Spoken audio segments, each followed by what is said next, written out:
This is Live, Loud, and Local, taking listeners inside the best live shows in Kalamazoo and beyond. This is 89.1 WIDR FM. You can listen live on widrfm.org or on the WIDR app. Hello, everybody. This is Karen yet again. If you've tuned into the show before, you know that I'm a chronic concert goer. Tonight, the day that I'm recording this episode, I'm gonna go see the Kooks and the Vaccines later this afternoon in Chicago. But that doesn't matter at this point because I have some really cool people on the show today. So we have a band called Pretoria on the show today. I first saw this band in a show in their hometown of Grand Rapids with Saturdays at Your Place, Nothing New, and Worry Club. Pretoria is a 5-piece independent rock band that released a new single in January. And as Demetrius.L3 says under their recent Instagram post of theirs, if Pretoria has 1 million fans, I'm one of them. If Pretoria has 1,000 fans, I'm one of them. And if Pretoria has one fan, I am him. So who do I have in the studio with me today? Heyo, I'm Ben. I play drums for Pretoria, and I'm the primary songwriter. And I am Matt. I play guitar. Hi, I'm glad you guys are in the studio today. The first time I saw you guys, it was that show with Saturdays, Nothing New, and Worry Club in Grand Rapids. You guys were the only people on the bill. I had no idea who you were. And I was delighted and I was surprised and you guys were wonderful. And it's such a treat to have you guys on the show today. I think you guys are the band that I've been most excited about to kind of have on and dig into your brain a little bit. I think this is such a cool opportunity for this show and you guys. So can you guys tell me a little bit about the band? Who's all in the band? I only have 2 of you today. Yeah, only 2 of us can make it out today, but we've also got, so I play drums, he plays, Matt plays guitar, and then we have 2 other guitarists. One of them is also named Matt. Yeah. And then one named Josh, and then our lead singer and bass player, Rob. Yeah. So that's it. Yeah, so I'm Matt Pavlak, and then there's Matt Burdick on the other guitar. So. Yeah. That must not be confusing at all. It's during rehearsal, Matt. And they're like, which one? Yeah. Well, we just both have to step it up if somebody says anything. There you go. So can you tell me a little bit about how you guys kind of came to be as a band? Yeah, absolutely. So let's see. Josh and I, the other guitarists, had been playing in bands together since middle school. And I had another band at the time, but he hit me up one day and was like, hey man, I think, would you be down to like play drums for a project if I wanted to start something more serious? And I was like, sure man, but like, this other band is like my main thing. Like, I'm not going to be involved creatively at all with this new project. I'm just going to play drums. And he was like, sure dude. And so he got Rob, who they knew each other from high school. And then started as just the 3 of us, and we were kind of like a grunge punk band for a while. And then we released some music like of that style, and then decided, hey, like we don't even really like this music isn't the type we're listening to right now that we're like really feeling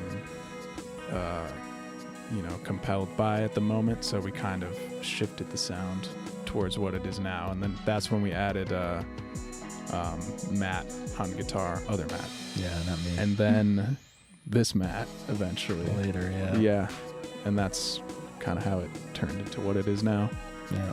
So, high school is kind of how you all knew each other. Was it everybody kind of knew each other in high school, or how long after were like you added? Yeah, I'm the outlier. Everybody grew up in like the Granville area, and so these guys went to Granville High, which I probably shouldn't be the one to speak to, but anyway, I met Josh through our mutual friend Drew, who's actually our manager, and yeah, we hit it off, and then I kind of started playing with the guys. So, but yeah, Ben, you should speak to your experience at Granville High with the guys. No, you said everything I was gonna say. That's good. Yeah. Perfect. Nice. So I saw that you guys played at a little place called Club Sandwich in Kalamazoo. Yeah. Can you guys tell me about that venue? How did that show go for you guys? It was great. We've known Morgan and Adam, some of the people running it, for a while now.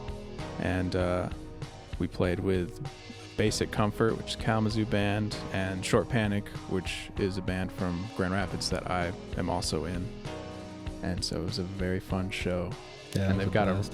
they've got a really cool space in their basement there. It's like a house venue, and good energy there. It was sweet because I think they like said they built the stage like the day before the show or something Nice. like that. It was it was a really nice setup. So yeah, it was a blast. So. Yeah, I've yet to make it out to Club Sandwich, but that's kind of a staple kind of in the Kalamazoo house show scene right now. So I immediately saw that you guys were playing there, and I thought that was really, really cool that you're like getting involved in like the Kalamazoo house show scene too. Because I've seen you guys play more in like the one step up, the bar adjacent places, Sure. where it's not really like basement setups, but Sure. Yeah. really interesting in that regard. Just thinking back to your the show that you guys did with Saturday's Nothing New and Worry Club, I felt your music was very like surfy, surf rock. Could you guys kind of describe like what you say your sound is? Because according to the website, you guys are independent rock band, but you're so much more than that. There's such a specific vibe to your sound. So can you speak on that a little bit? I can let you go first on this one. I've kind of been spearheading it. Sure. I would say like definitely the surf rock has definitely come up. I mean, that honestly used to be in our bio. I think musically we've definitely started branching out more. I think trying to get into some different emotions and other things that might be different than just surf rock. So that's why I think we've kind of transitioned more into like an independent rock description. But that's just surf music is very like upbeat, and I think that resonates with us. And I don't know, Ben, would you like to? For sure, yeah. I think the upbeatness of surf. Also, we're very like guitar based music. True. We have 3 guitarists, Definitely. and it gets very jangly, and lots of single coils and clean tones and Yeah. stuff. And that's a lot of stuff that you find in surf rock. For sure. But yeah, I would say I always just say indie rock when people ask, yeah. But it's definitely, there's elements of like, we've got some like post-punk stuff. We've got, there is like a twinge of like the Midwest emo going on for sure. I mean, we're from Michigan. Yeah. And there's definitely some like pop punk at times. Yeah. Yeah. And so you say that you're are you the lead songwriter or one of the lead songwriters? I am one of the songwriters. Okay, so He definitely leads it though. That has to be noted for sure. Oh, stop. so there's a little bit of humbleness going on is Yeah, what I'm listening at. Yeah. So then can we talk a little bit about the songwriting process?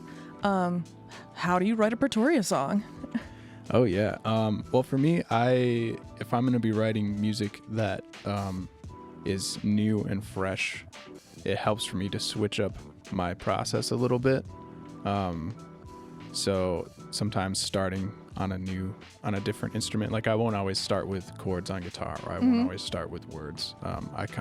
It's a jumble, and that just keeps things fresh for me. Yeah.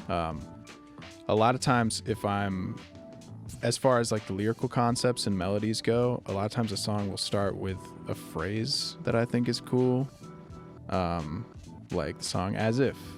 Like As If is one of the first things I had for the lyrics for that song. And I kind of just I wrote a couple of phrases or sentences or lines, and then used like the natural cadence of those words, like the way you would say them, to kind of find a natural rhythm or melody for them. So like a natural inflection of the words to inspire the melody. So really like almost like the enunciation of As If. Would you say that that's kind of a theme kind of overlying how you write your music, or is that specifically with As If? And I've been using it more and more. I definitely use the natural spoken rhythm of words to find the rhythm and melody that fit for my lyrics. Because I really like to pay attention to having things sound natural when they're sung. So Yeah. I'd say, yeah, overarching theme. Which is so interesting with the amount of bands that I've had on this show, and I've asked almost every single band this question, and no band has had the same answer. Some people are really, really particular when it comes to how they write a song, where they start with the bass and go from there. But then there are a handful that are like, nothing's the same. There's no like overarching anything. But I haven't heard like kind of the enunciation of words, which makes so much sense in my mind. I'm in the marching band here at Western, and from that perspective, that makes so much sense of like, well, of course that's how it should go. So it flows easily off the tongue, and it's not awkward, and you don't have one too many syllables or anything along those lines. So in my brain, that makes actual complete sense, but I've never thought of it that way before. Yeah, I guess I kind of took inspiration from like poetry and stuff. Nice. I'm not a poet. My poetry, the poetry that I've tried to write really sucks. But I really admire the concepts of, the natural rhythm. Do you have a favorite poet? No. I'm not into, any poet, I would say, would be. But more like the genre you're a fan of. Yeah, and I just like looking up some of the concepts of gotcha. Poetry. Okay. Yeah, I don't consume a ton of poetry. Gotcha, but just like the process of how poets write things is kind of what you take inspiration from. So then that makes a lot of sense with the enunciation of words and things along those lines. That does make a lot of sense. So then, how are you involved when it comes to songwriting process? Do you just play what's given to you? Do you have a little bit of freedom when it comes to this? I would say so. A lot of the times, Ben or Matt Burdick writes a lot of our songs too, and Rob has written, Josh has written.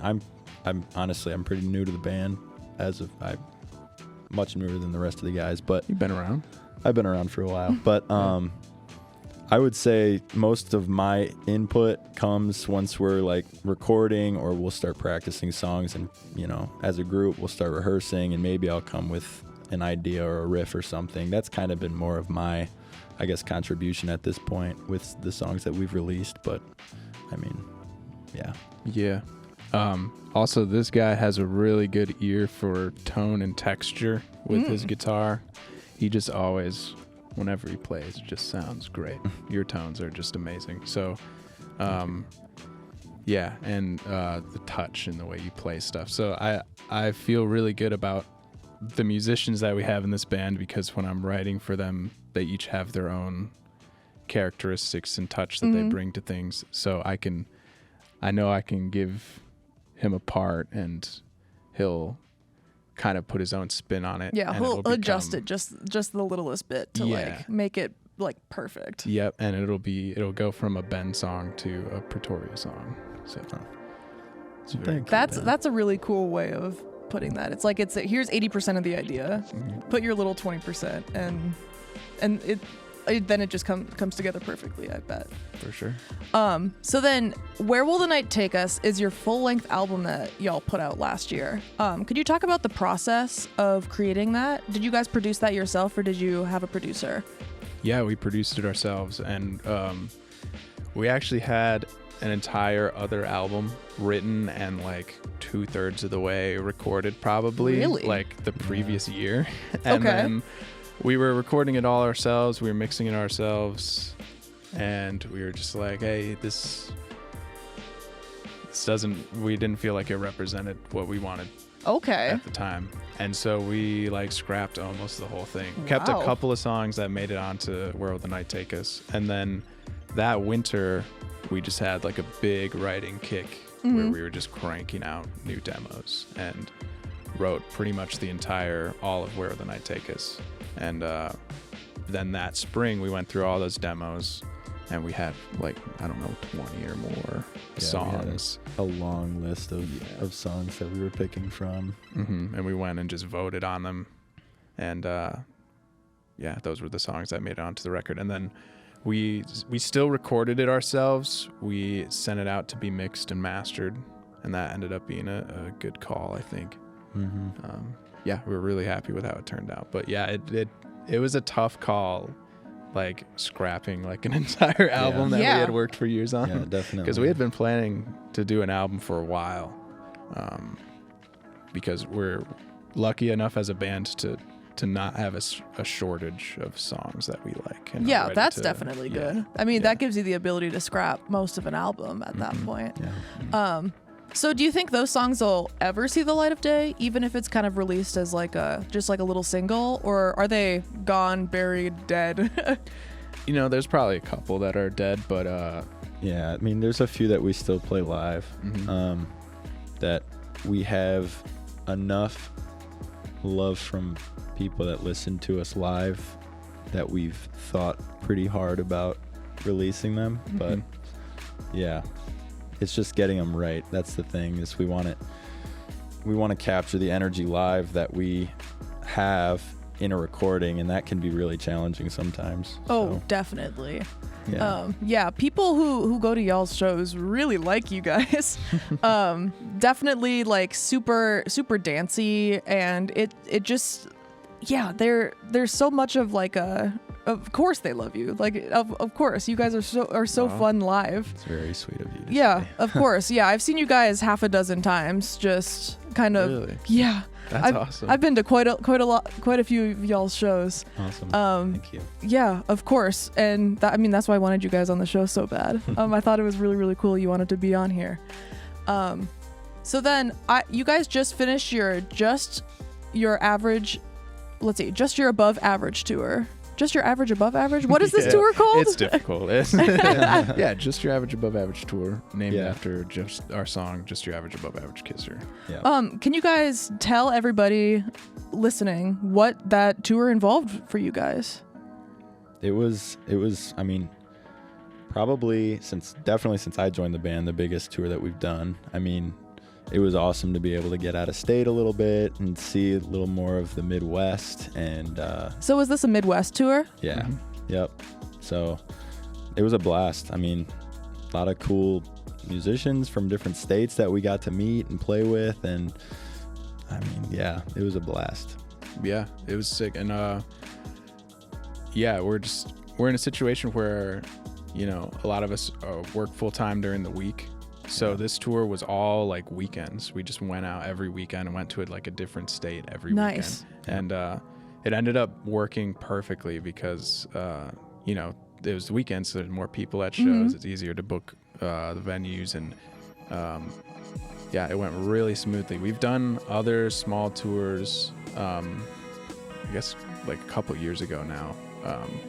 And it was kind of like a grind, playing in new cities, new states for the first time. There's like not a lot of people there, and we barely had any of that at all on this tour. Like, people really showed out, and it's crazy, like going to a totally different state and just having people come up to the merch table and be like, "Hey, I've been listening to you guys forever. I'm so glad you came to insert city." That was a really I don't know, it was a little surreal at times. Like, we went to Detroit and we had a fan come up to us, his name was Mark, and he was a really nice guy, and he had a sweatshirt, like a Pretoria sweatshirt that he made himself. That's super cool. Oh man, it was just very gratifying. It was awesome. One time I went to a concert. This is for a band called Fangs. They're no longer a band anymore. But I found them on SoundCloud when they had like 50 listens on one of their songs. And he did a merch release very, very early on. He probably had 300 Instagram followers. And I bought one of his shirts. And then like 3 years later, I went to one of his shows. And on stage, he said, "Oh my God, there were 10 of those shirts made. Like, my sister made them." And after the show, he's like, "Can I take a picture of you and send it to my sister?" And I could tell the excitement in his eyes that he saw, and he was like, "Wow, you really have been here from the beginning." So that must have been a very similar experience. You're like, you made merch. Yeah. You loved us so much, you made your own merch. I know. It's like, it's a very humbling moment. What was it? Screen printed? Was it like embroidered? Yeah, I think it looked like he heat pressed, and it was based on kind of our song, What Will Happen to the Honeybees. Nice. So it had, really cool honeybees on it, and Yeah, It was like a front and a back too. Yeah. It really went all out. it was awesome. Yeah, We were like, sweet. dude, you should make merch for us. That's I can only imagine how y'all felt when you saw that. Oh yeah. So how many shows was this tour? I think it was 10 total. Yeah, it was like 10, and then I think Yeah. it was about 10. Yeah. Um, So it's still like, by no means an extended tour. but yeah, the not like a largest we've 30 done. show Yeah. tour every single night playing something. But Yeah. 10 shows, especially like just on weekends, and it's not like a every single night thing. Yeah. Definitely a lot of stuff going on. A lot of stuff going on. And then sure. you guys ended it in Kalamazoo, correct? Yep. Yep, that was the last show. Yeah, and that was the one at Club Sandwich. Yep. With this tour, was it a lot of did you guys play bars, or was it a lot of like DIY spaces?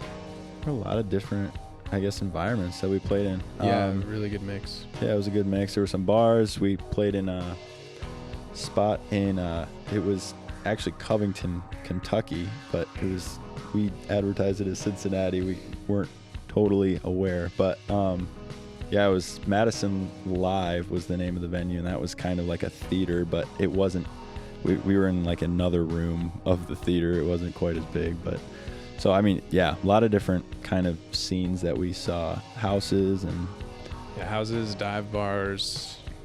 yeah. Yeah. There was a cool spot in Cleveland that we went to, the Happy Dog, and it was like a bar, and they had like really cool curated hot dogs that they made. Ooh. It was awesome. Like they had like Fruit Loops on one of their hot dogs and stuff. Like Wow. yeah, Yeah. that was a cool spot. What was the favorite spot for y'all on tour? Madison Live was awesome. Yeah, Madison Live was really cool. One of my favorite venues was probably the Fledge in Lansing. Ooh, tell me about Yeah. it. It's like a church. It used to be a church. Yeah. And It's become like a DIY creative space or just like a community space. Yeah, it's That's super cool. It's like, Yeah. like a planty weed church where, like / community center that does lots of like, I don't know, they have like lots of like food donation stuff outside, and then there's a venue obviously, and then there's like a recording studio in the basement, and Wow. then in the basement also there was like somebody like, starting up like a skateboard brand, and it was sweet. That sounds super, super cool. Yeah. Just like because if you're getting people there through music, well, then here's all these other resources that they could use. That's always something that I think is such a cool thing. Or when like shows around here do stuff, or there's been a lot for like everything happening in like Gaza, people doing like shows happening with that, or like Planned Parenthood donation stuff. I think it's really cool when places kind of use their pull to like for a cause. So something like that, especially like a food bank, something like that, where everybody's got to eat. Yeah. I think that's so cool. Do you guys have a favorite story from tour that you want to tell? I guess you already told one with this guy and his DIY merch, but did you guys have any funny moments on tour? We did. Oh man. There's a lot. Let me try to remember. Any that are good to share on the radio. That's the key. We had this was like the first time that we've like had to book hotel rooms as a band. So I don't know. That was fun, just like hanging out. But yeah, like Mission Impossible marathons. I don't know. They're just like yeah. One that really stood out to me, and this was entirely related to the tour, but it's been like a lifelong goal of mine to go to this shop in Chicago called the Chicago Music Exchange. And my wife came with us that weekend. We were in Chicago. I love Chicago. We love Chicago. And it was just awesome. It was like the perfect day because wife was there, band was there. We went to this store that I've been just really wanting to go to, and it was like Disney World. I don't know. It was the coolest thing. I remember when we played in Wisconsin, like a couple weeks after that, I overheard you saying, man, we could stop at the Chicago Music Exchange on our way back. Yeah. We were like, I just kept I don't wanting to go know, back. I want to go back now. funny story. I just totally lost it. We when we were playing it was Wisconsin, and they like weren't serving any like drinks at the place we were playing, but they were like, hey, there's like a store across the road, and if you want anything, you can just go grab it, and we have a cooler downstairs. And we were like, oh, cool. So we all went and got our stuff, and Matt Burdick, one of our guitarists, who, if you knew him, you would be like, of course he did this. He bought a bottle of wine. Josh wine. Got some Josh. Was ready to let it talk.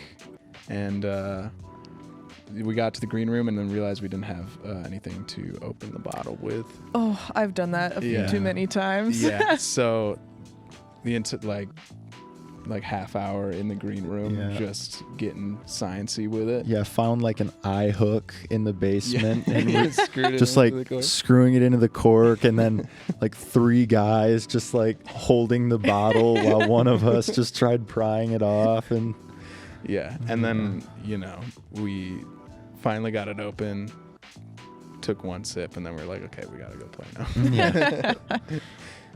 That was pretty goofy. Yeah, it's funny. So can you guys tell me about any new projects that are coming up? Yeah. We have, I mean, we always have songs in the chamber. I don't know how much we want to say. We definitely have, there's some coming. Maybe not super immediate, but we're working on stuff. Probably not like an album again. Anytime super soon, but we have a number of songs that we'd like to release as singles. So in the next several months, keep your ears and eyes open for that. For sure. I think we're just at the point where we've got an album out, we've got a big, like a good discography that we can work with. When we are playing shows, there's a lot people can find on Spotify, and there's a good like backlog of stuff, and now we can just crank out singles, experiment, promote, and just see what happens. Is there kind of a certain genre that you're excited to kind of experiment with, or like a certain direction you kind of want to experiment with?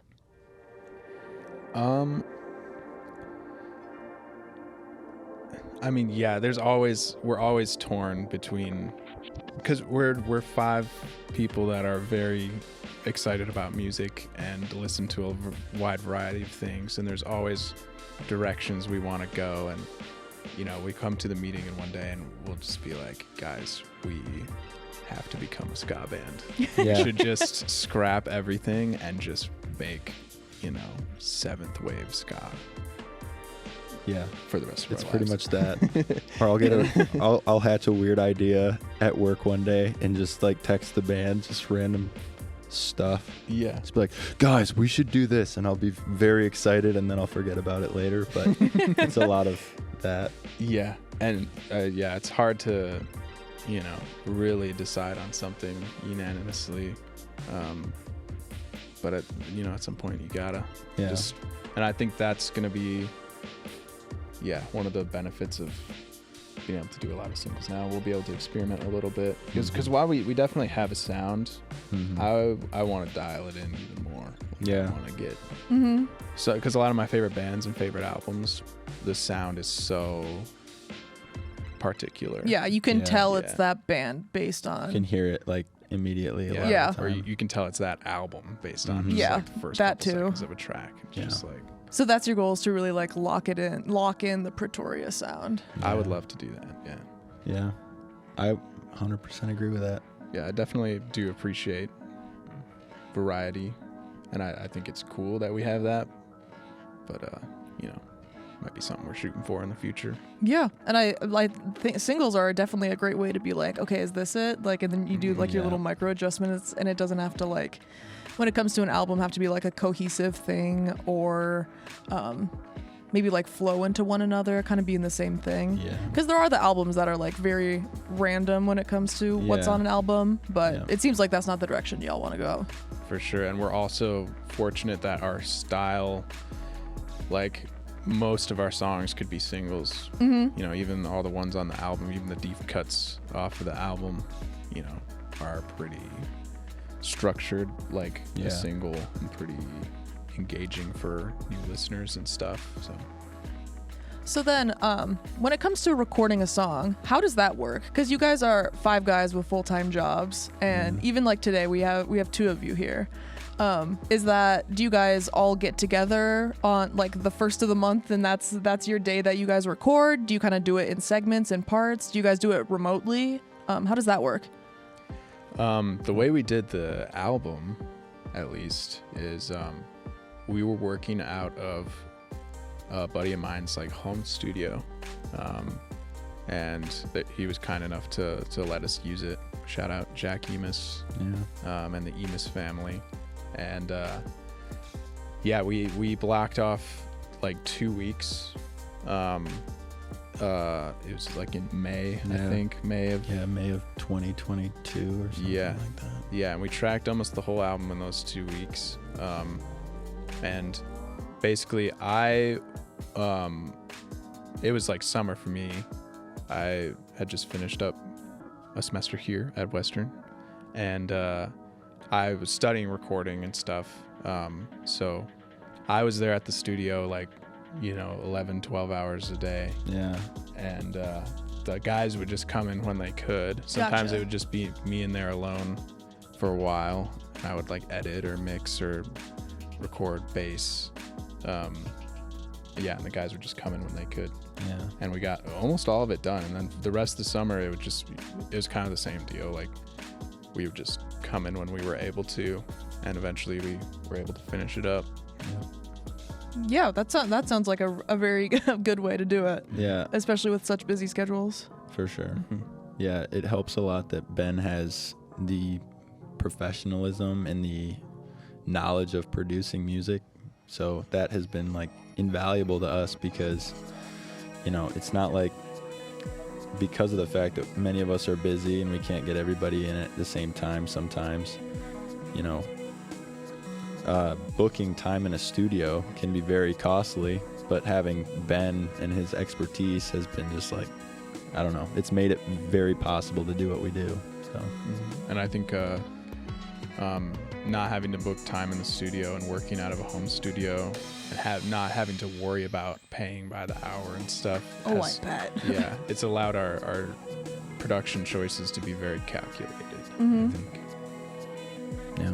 Yeah, and if you need an extra 20 minutes to fix something, there's also that leverage, and it's not like every minute goes by costs something out of the pocket. That must be so helpful when it comes to like getting everything exactly right instead of good enough.